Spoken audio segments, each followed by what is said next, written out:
last segment, our last stretch of ForeverFootballShow.com. Next week when we come back, we will already have finished the first round. And actually, we will already have watched 2 of the round of 16 games. So it's going to be a very interesting week. Let's talk a little bit about the games to watch this week. And then who are the best players? Let's do the other round. Let's talk about the best players first. We had many predictions. We talked about Messi. We talked about Kaká. About Rooney. Let's talk about the stars and no-shows for this World Cup. Let's go group by group. Oh yeah. So France, no show. No. The third most expensive roster in this World Cup. Spain, England, and France. And shameful, let's not even talk. Anelka is already going back home. Yeah. He might never play again for France, depending on how it goes. Yeah.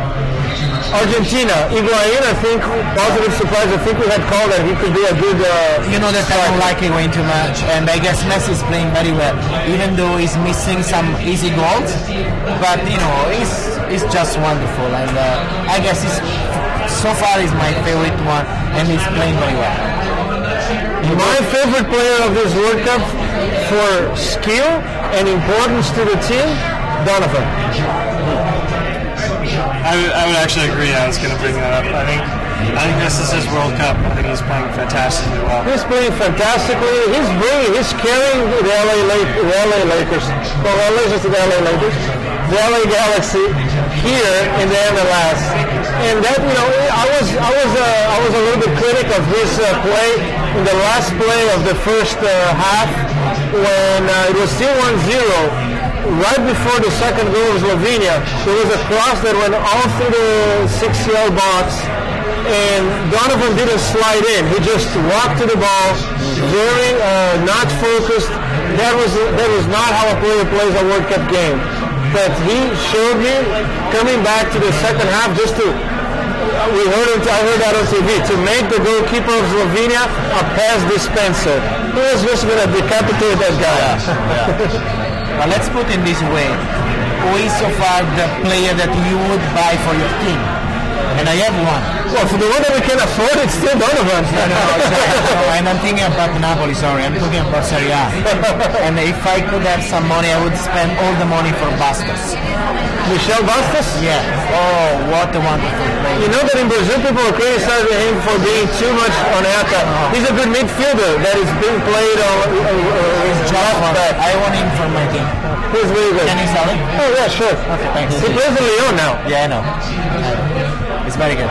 Yeah, I hate to go back to the favorite going in, but Messi had all this pressure on him, and even though he hasn't scored the goals, I've been just really enjoying watching his playmaking skills out there. I think he's firing up the team. My prediction of Rooney's has been a complete bust. I think I saw some stat that he didn't even touch the ball in the first 15 minutes or something against the U.S. Do you think that Rooney got destroyed physically playing for Manchester? Well, I mean, he was injured at the end of the season, so he had some rest, So if anything, I think he lost momentum in terms of playing. Because realistically, he didn't have any games leading up to this. But at the same time, he should have been more rested than some of the other players. I think Rooney might have been suffering from the bad physical condition, very demanding European season, then goes in that deep of relaxation and just doesn't catch up again. Well, is there an example of somebody that's in the EPL that has been playing well? I'm just throwing it out there for debate. Is there an English Premier League player that has actually played well? And then you cannot think it would strengthen your argument that league is too demanding on the players physically. I cannot remember anyone. Ballack was out of the World Cup for injury. Lots of Chelsea players out. Lots of Chelsea players in England. Anelka failing. So, it might be. Drogba, had he not gotten injured, might be another story, I think. Vidic with a wide receiver. Coach Nani.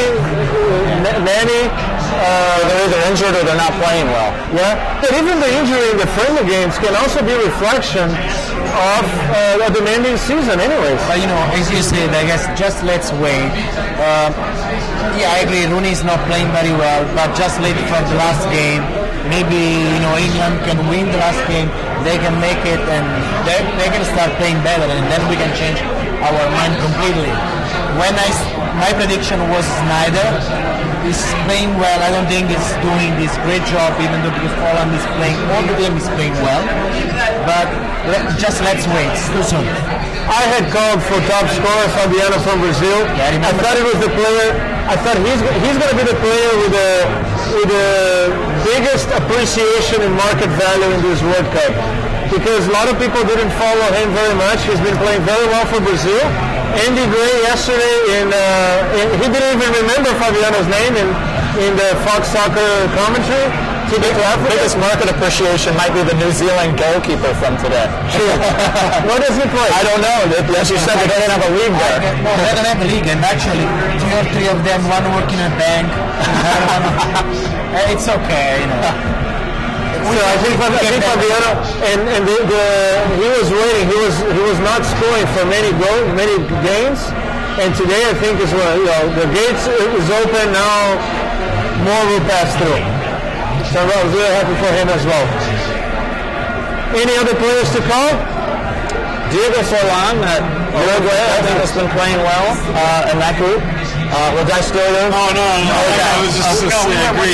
Because there was last time we had this guy from Uruguay, so and he said that he was born in May, and they cannot score more than 5 goals. So I was thinking that now he's 3. He almost got a hat trick. Yeah. Okay, so Oh, and by the way, the guy said also that June the 15th is the day where the most goals are scored. Yeah. So I guess that proves again that soccer is not about numbers.